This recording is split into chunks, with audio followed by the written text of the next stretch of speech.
vamos a profundizar en el mindfulness, esta terapia que está también muy en boga en este tiempo, esto del aquí y el ahora. Vamos a profundizar y ya está en estudio nuestro invitado. Voy a hacer, para comenzar la presentación larga, después hacemos la presentación un poquito más acotada de nuestro invitado, Andrés Díaz Velázquez, quien es profesional con una maestría internacional en mindfulness por la escuela LELBS del grupo SNECA en España. Obtuvo un diplomado en Mindfulness y Autocuidado de la Pontificia Universidad Católica. Es instructor de meditación por el Centro Kalapgram Gurukulam de la India en prácticas Vipassana, Samatha y Mindfulness, entre otras.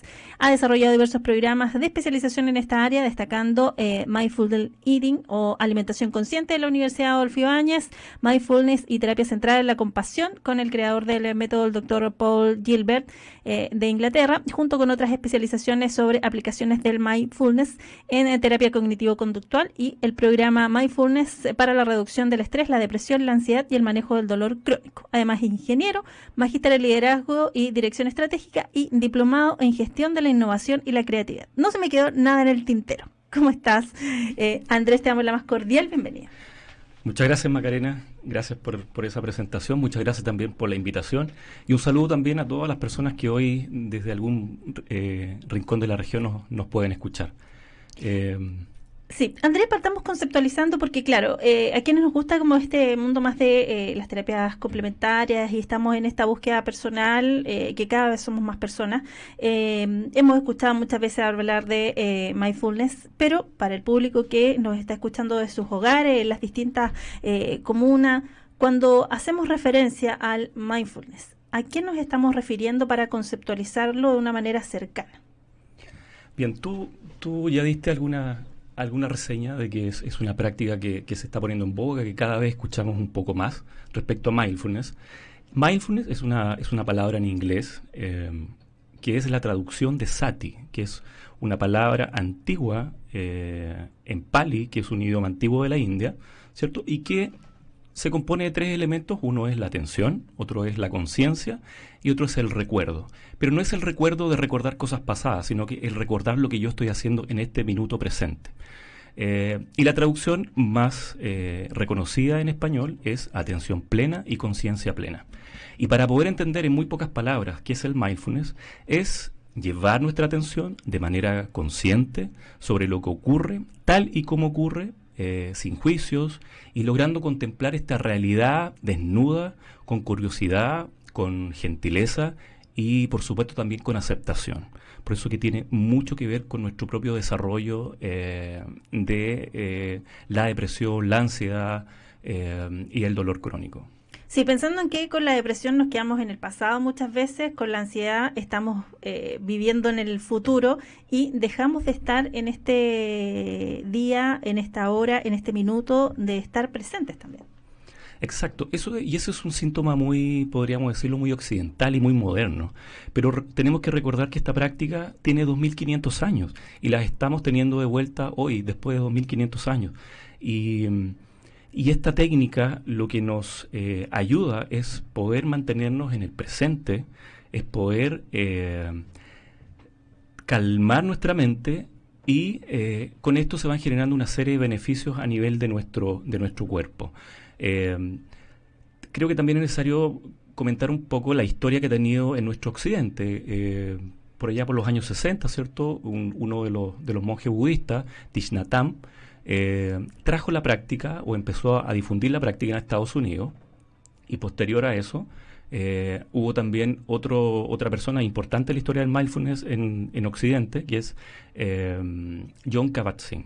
Jon Kabat-Zinn no era un monje, sino que era un investigador del Instituto de la Escuela de Medicina de la Universidad de Massachusetts en Estados Unidos, y este investigador en una de sus pasantías en la India pudo practicar la meditación, mindfulness, y dijo, bueno, aquí esto tenemos que investigarlo, tenemos que saber qué genera en nuestro organismo, en nuestro cuerpo, en nuestra mente.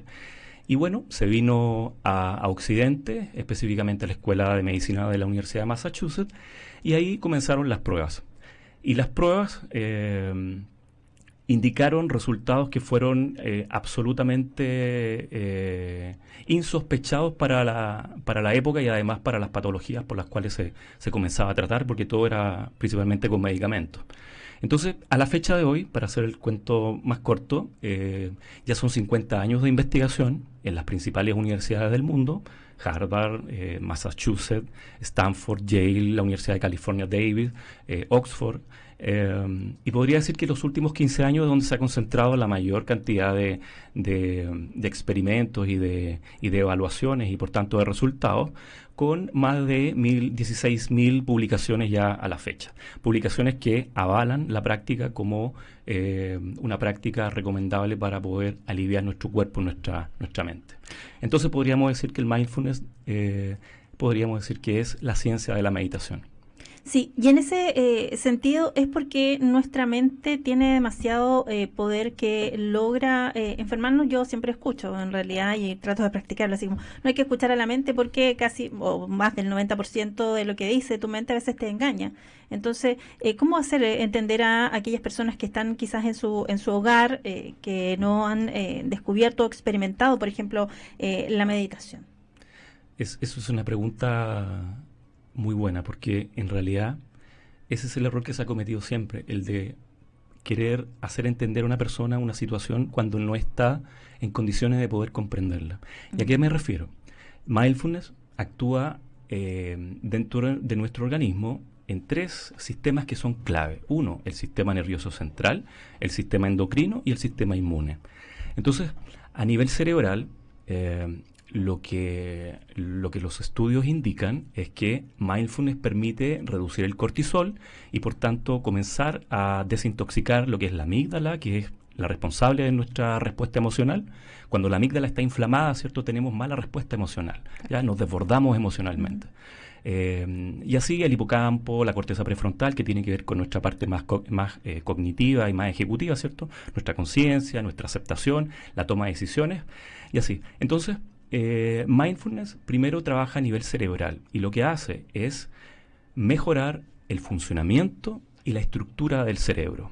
Cuando tú logras descongestionar tu corteza prefrontal, tu ínsula, la corteza cingulada anterior, etcétera, bueno, para no nombrar todas, lo que va ocurriendo es que tú te vas calmando, y cuando tú te vas calmando vas tomando el control de tu propia vida, de tus propias decisiones, de tus propios pensamientos. Entonces, esto pasa mucho sobre todo en las terapias de adicción. Las personas que tienen adicción, por ejemplo, la persona que fuma sabe que el cigarro hace mal. Y no solo eso, sino que además sabe que el cigarro lo puede matar. Entonces, ¿por qué la persona sigue fumando? Entonces, no es porque no sea capaz de entender lo que implica lo que está haciendo, sino que su cerebro no está en condiciones de poder tomar esta parte ejecutiva, esta parte de decisión, de la mejor manera posible. Y por tanto, lo que hacemos a través de las prácticas es poder llegar a ese nivel cerebral para poder descongestionar las vías normales y de esta forma comienzan a fluir los pensamientos, comienzan a fluir muchas cosas dentro de ti, porque esto es un viaje hacia el interior, y tú comienzas a comprender mejor lo que te va pasando. Entonces, te mencioné otros 2 sistemas, que es el sistema endocrino y el sistema inmune, y a nivel del sistema endocrino trabaja sobre las hormonas. Y las hormonas son tremendamente importantes en nuestra vida. Tienen que ver con el estrés, por ejemplo, ya te nombré el cortisol, pero también la adrenalina, la insulina también muy importante. Hay personas que comienzan con una resistencia a la insulina y no saben por qué tienen resistencia a la insulina, después terminan en otro aspecto que es más grave del metabolismo del azúcar, que es la diabetes tipo 2, y las personas nunca supieron que en realidad todo esto partió por estrés. Entonces, esto de verdad que es muy importante para que las personas puedan tomar el control de sus vidas. Y a nivel del sistema inmune, cuando practicamos mindfulness, reactivamos y equilibramos nuestro sistema de defensa para poder actuar mejor frente a las enfermedades, pero también hay un aspecto que creo que se habla muy poco sobre las enfermedades autoinmunes, es decir, las enfermedades que se generan dentro de mi propio cuerpo, que son enfermedades que se generan, como decías tú, a través de nuestros propios pensamientos, de nuestras propias emociones. Y cada vez hay más diagnósticos del sabotaje que nos hacemos nosotros mismos. Y ahí, bueno, cae lo que son las alergias, las asmas, el asma, la fibromialgia, artritis reumatoide. Yo estoy seguro que muchas de las personas que están escuchando les va a resonar esto porque se han enfermado de la noche a la mañana y no saben por qué. Yo te digo, yo padecía de asma, de alergias alimentarias, tenía dermatitis atópica y una serie de otras cosas más. Y la verdad es que si no hubiese pasado por eso, esto hubiese quedado solamente en un relato de libros, y no es así. Aquí hay una práctica. El mindfulness es 90% práctica y un 10% conocimiento. Andrés, cuéntanos también, para ir generando esta cercanía y sintonía con la comunidad, ¿cómo llega a tu vida el mindfulness? Teniendo en cuenta que uno podría decir, no, si es un matemático, viene de la ingeniería, de la innovación, pero ¿cómo se integra a tu vida? Tú decías, tenías todos estos diagnósticos, ¿tú fuiste en su búsqueda, te encontró o hubo una sincronía y se juntaron? Bueno, tiene que ver un poco con todo eso, tiene que ver con cómo tú buscas tener una mejor calidad de vida, y en esa búsqueda es donde en realidad tú no te vas encontrando con algo que está afuera, sino que te vas encontrando con algo que tú tienes dentro. Porque cuando hablamos de que podemos sanarnos de las enfermedades, en realidad es porque nuestras células, todas nuestras células del cuerpo, tienen la capacidad de poder sanarse. Lo que pasa es que nadie nos dice eso. Estamos acostumbrados a tomar un medicamento o a tomar una práctica, etcétera. Entonces, si nosotros le damos las condiciones a nuestro cuerpo, a nuestro organismo, el organismo puede sanarse, puede autosanarse. Entonces, en esa búsqueda, claro, comienza una búsqueda que por supuesto es más espiritual, tiene mucho que ver con ese viaje al interior. Y en ese viaje al interior también uno se va dando cuenta de que se encuentra con uno, se encuentra contigo cuando eras pequeño. Yo me encontré conmigo cuando era más niño, cuando disfrutaba ir a pescar y me quedaba por muchas horas contemplando el agua. A veces no pescaba nada y me quedaba contemplando el agua y en realidad no sabía, ahora aprendí que eso se llama meditación. Y esa meditación es la que te cura, esa meditación es la que te sana. Sí, eso es importante también, porque además uno no solo puede meditar en la quietud, también al caminar, al hacer otra actividad, también esta meditación en movimiento que se denomina. Así es. Hay distintas formas de poder practicar el mindfulness. Hay una práctica que es formal, que se realiza como estamos nosotros acá, sentados, con la espalda erguida, llevando la concentración a algún lugar. Pero también lo podemos practicar en el día a día, en las actividades cotidianas, cuando vamos caminando en la calle, cuando estamos haciendo nuestra cama, cuando partimos en la mañana con una ducha. Desde ese momento nosotros podemos hacernos conscientes de lo que estamos viviendo, porque resulta que nos levantamos en la mañana pensando muchas cosas, pero menos en la gratitud que debemos tener por estar vivos. Sí, es muy cierto. Entonces, el cambiar la percepción de tu vida, el cambiar la forma en que tú piensas, sin duda que te va abriendo espacios de amplitud mental, de amplitud espiritual, pero eso va también de la mano con mejorar tu salud.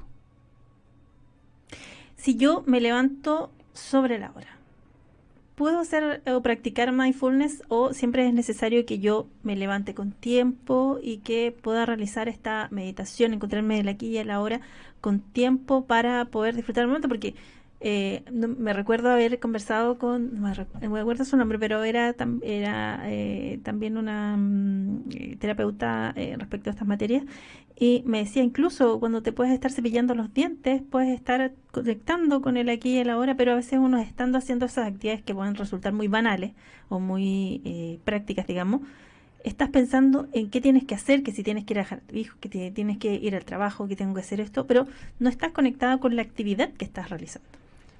Exacto, eso es lo que pasa. Eso nos pasa al 99.9% de la población. Porque nuestra cultura es así, ¿cierto? Vivimos en una constante preocupación, en un estrés permanente, y ese estrés en el tiempo se va transformando en una condición crónica. Y ahí es donde, a partir de los distintos signos o los síntomas que nosotros vamos presentando, ¿cierto? Empezamos con las consultas a los distintos especialistas y bueno, y terminamos después con los medicamentos y ahí comienza toda la debacle de nuestra vida. Pero claro, todo parte con esa conciencia de la hora, del presente. Entonces cuando tú te lavas los dientes perfectamente puedes empezar a pensar en el movimiento del cepillo, en el movimiento de la pasta, el sabor, los distintos aromas que se sienten, etcétera. Y esa es una forma de poder mantenerte en el presente. Cuando nuestro cuerpo y nuestra mente están en el mismo lugar y espacio, eso es el presente, la mente es feliz. Y cuando la mente es feliz, se liberan una serie de compuestos químicos en el cuerpo que nos permiten tener una vida mucho más alegre, una vida mucho más positiva y una vida mucho más saludable. ¿Te parece si vamos un poquito de música para amenizar esta Perfecto. tarde? Sí, hoy profundizamos en el mindfulness junto a Andrés Díaz Velas, que es profesional especialista en esta materia. Un poco de música y continuamos.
16 horas con 21 minutos. Continuamos haciendo sanamente en esta jornada de día martes 4 de abril, hoy profundizando en mindfulness.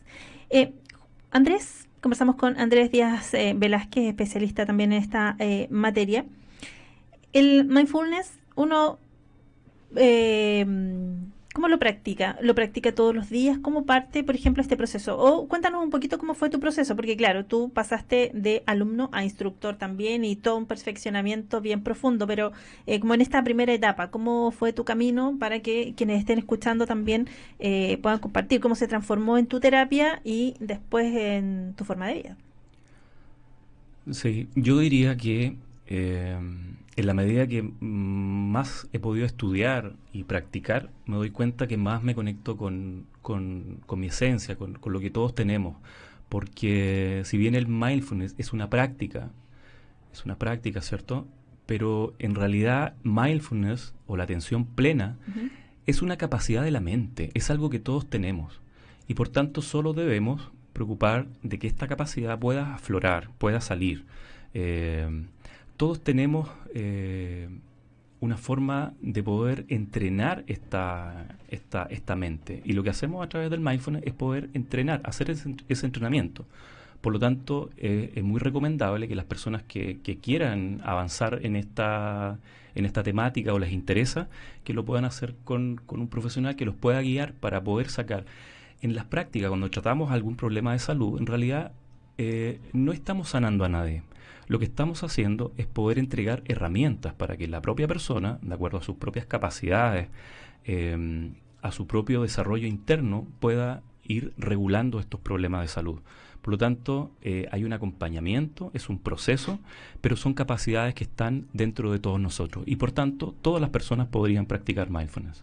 Pero esto de irse en la profundidad tiene que ver con ver mis luces y mis sombras, porque a veces nos gusta ver las luces. Sí, todas las luces que tenemos como individuos, pero no nos gusta ver las sombras, porque las sombras nos dan miedo. Entonces, ¿cómo se interioriza el mindfulness en aquello y cómo es este despertar, pero este despertar en conciencia y en conciencia plena? Sí. Yo creo que debemos recordar de que somos seres humanos en una travesía espiritual. Ah, qué bonito eso. ¿Sí?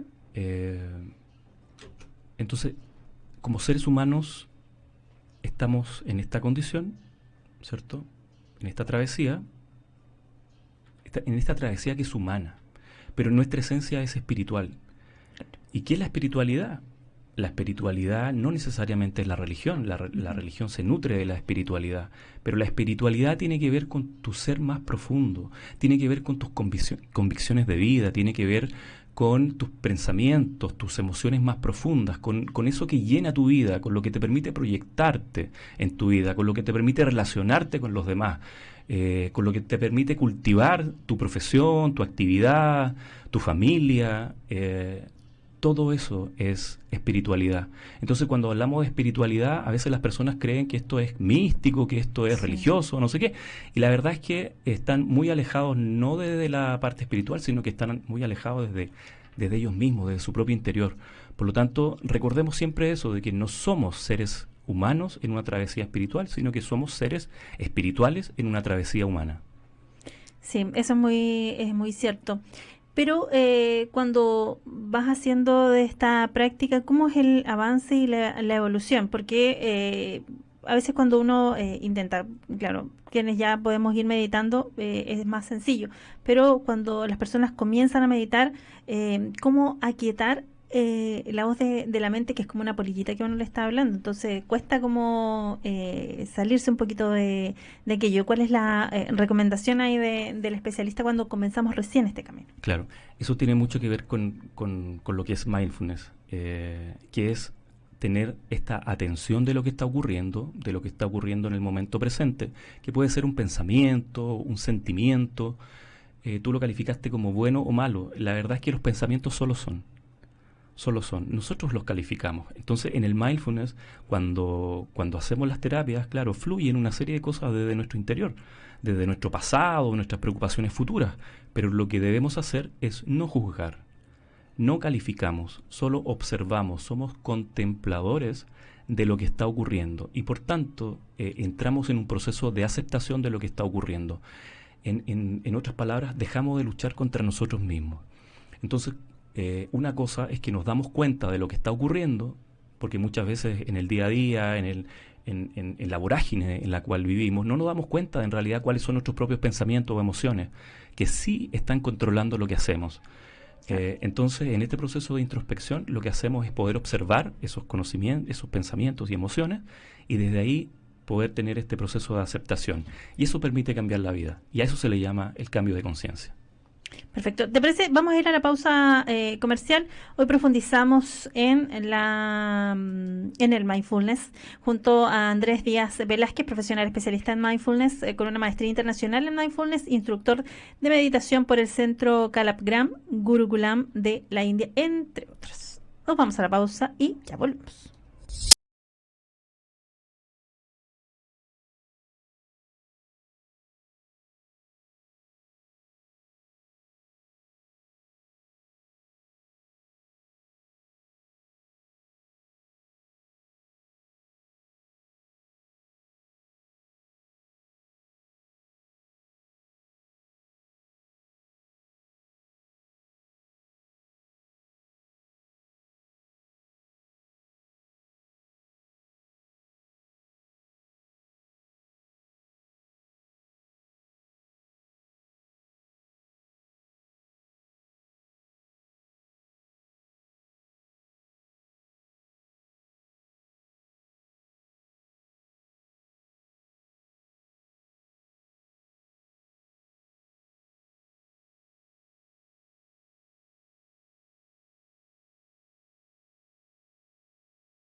Ciencia, salud y vida.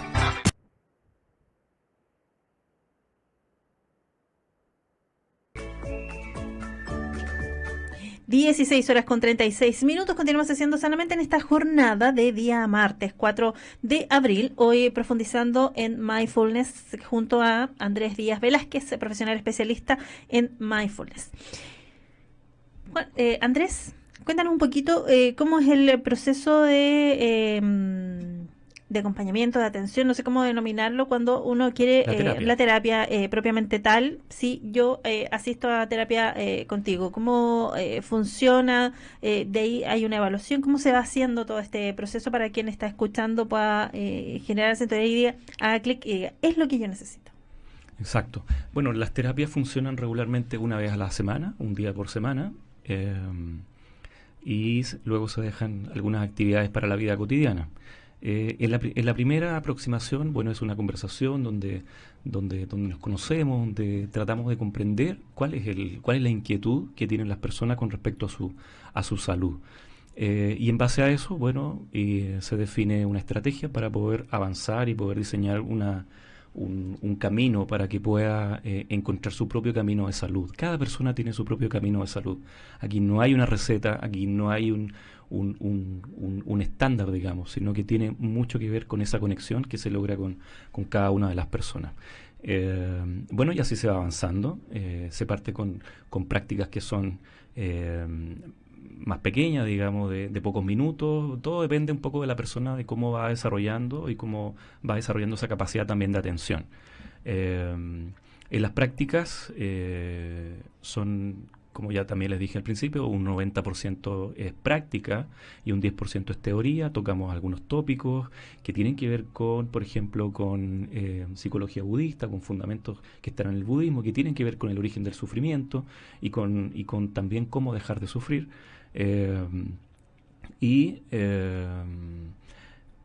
Tópicos de respiración, pranayama. Me gustaría aquí hacer un pequeño paréntesis.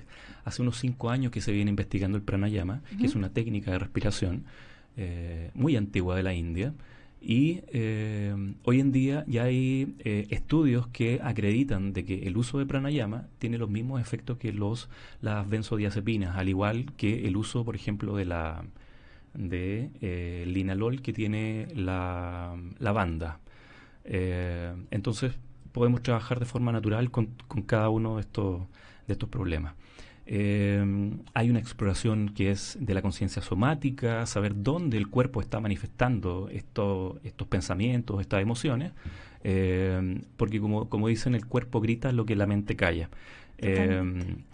También experiencias sensoriales, ser más consciente a través de los sentidos, cómo nos relacionamos con los alimentos, reconocer estos patrones emocionales que tenemos y que pueden llegar a ser limitantes o autolimitantes, la regulación de estas emociones que va ocurriendo con el tiempo, con la misma práctica.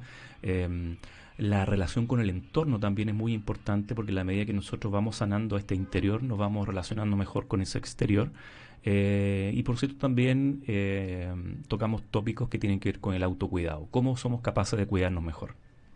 Claro, porque en el fondo esta terapia lo que se transforma es una herramienta que la persona puede, una herramienta a la cual puede acceder en algún minuto que sienta, ya, estoy como un poquito desequilibrado, como el poder estar, si estoy con esta atención plena, ya evaluar mi cuerpo, digamos, cuando algo está generando, o tengo algún gatillante de estrés, por ejemplo. Es muy frecuente que vayan contigo a terapia personas con estrés, pensando en estos días en que tenemos una sociedad tan acelerada, en que han habido tantos cambios, en que venimos de esta pandemia, o sea, continuamos en la pandemia, pero ya mucho menos sin restricciones, digamos, pero ¿es frecuente el estrés como una consulta, una forma, o sea, un tema de consulta?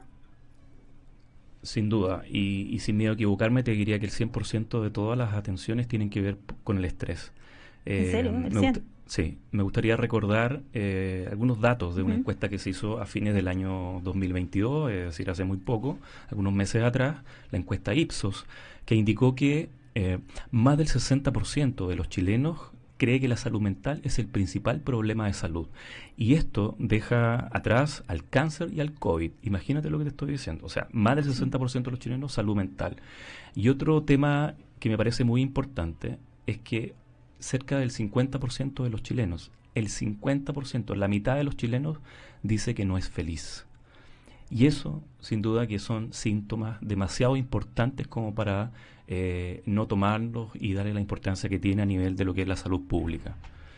Sí, eso es muy muy cierto. Hemos avanzado muy poquito en salud mental. Ahí hay un par de programas, pero igualmente los recursos siguen siendo insuficientes para poder avanzar en aquello. Respecto de lo que tú decías, esto del 50% de que los chilenos decían que no eran felices, había leído aquello, pero pensaba desde la terapia de mindfulness, esto es porque probablemente me quedé en el pasado, entonces vivo como añorando ese pasado, porque yo siempre escucho que la gente dice, no, todo pasado fue mejor. O en aquella persona que dice, no, cuando yo tenga esto, voy a ser feliz. Cuando yo tenga, Exacto. entonces, como que en esas dos aristas, o me voy a un lado al otro, pero nunca pensando y agradeciendo lo que tengo hoy día. Exacto. Bueno, esas dos condicionantes son las que promueven el desarrollo de la ansiedad. Bueno, todo esto son diagnósticos que entregan los profesionales, psicólogos, psiquiatras. Aquí los estamos viendo desde una perspectiva distinta, una perspectiva que tiene 2500 años. Pero en realidad es eso. Las personas viven más preocupadas del futuro y viven también añorando lo que pasó atrás. Y resulta que tanto el pasado como el futuro no existen. Entonces, si recordamos un poco lo que comentamos anteriormente, de que nuestra mente es feliz cuando cuerpo y mente están en el mismo lugar y en el mismo sitio, ¿cierto? Que es el presente. No se explica por qué hoy tenemos el 50% de nuestros compatriotas con problemas de felicidad, porque vivimos en el pasado o vivimos en el futuro, no en el día a día. Sí, Andrés, tú decías también que está la práctica formal y la práctica informal también dentro del mindfulness. ¿Cómo poder conceptualizar ahí para que quien nos escucha pueda ir orientándose?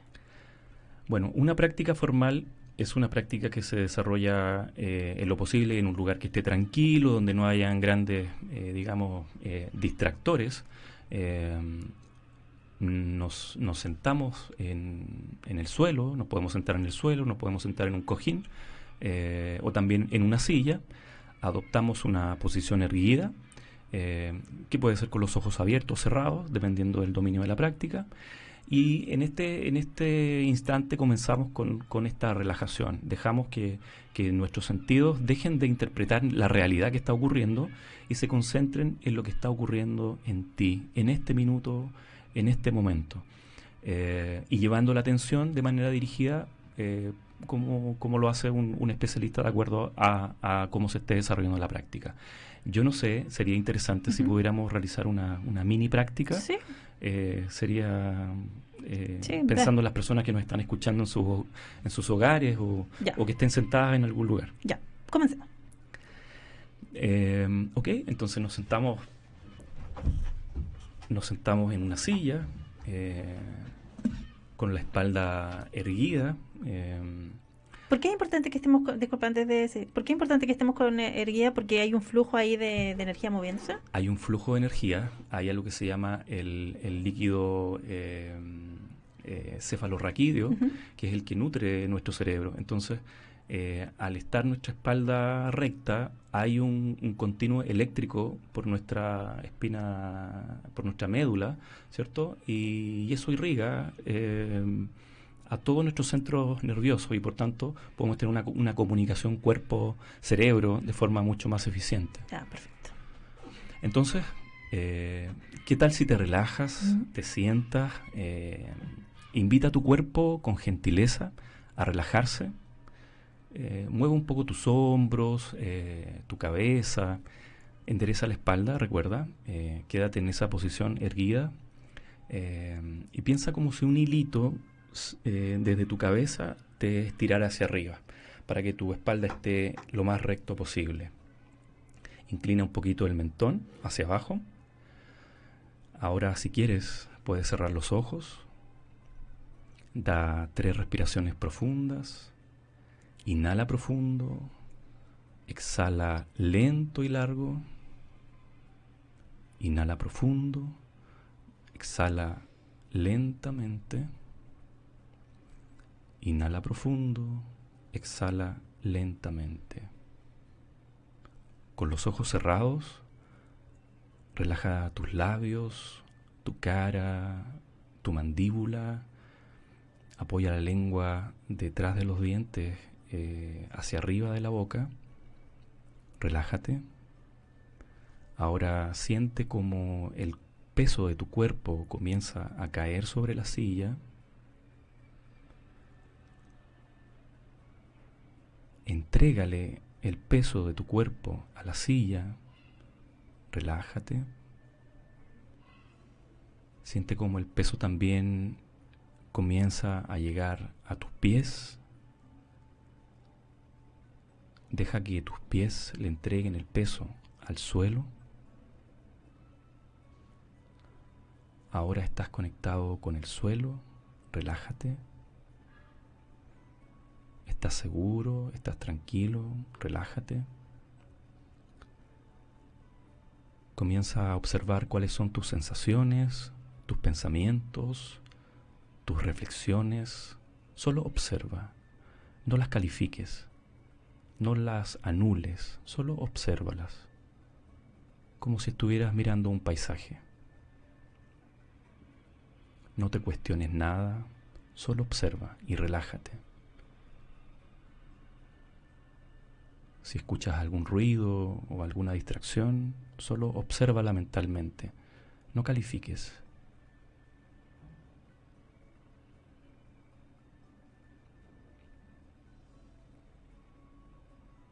Sigue observando qué cosas van ocurriendo.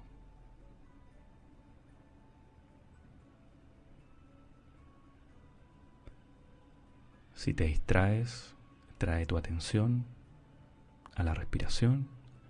Siente cómo el aire entra por tu nariz, cómo ingresa a tu cuerpo.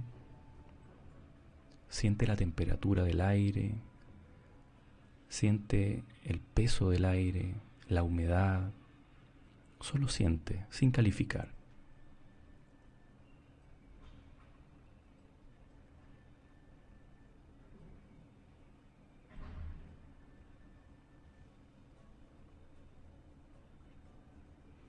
Siente como el aire que entra a tu cuerpo infla tu abdomen.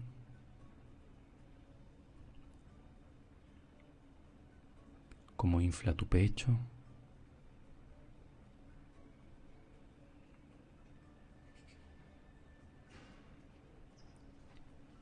Pon tus manos sobre las piernas. Relájate. Y permítete volver lentamente, con gentileza, con cariño hacia ti, y comienza a volver lentamente. Puedes empezar a abrir los ojos, empezar a mover tu cuerpo, tu espalda, tu cabeza. Ya estás aquí en el presente. Entonces, de esta manera simple y práctica, esto es mindfulness. Es una mini práctica, es la experiencia de vivir el presente.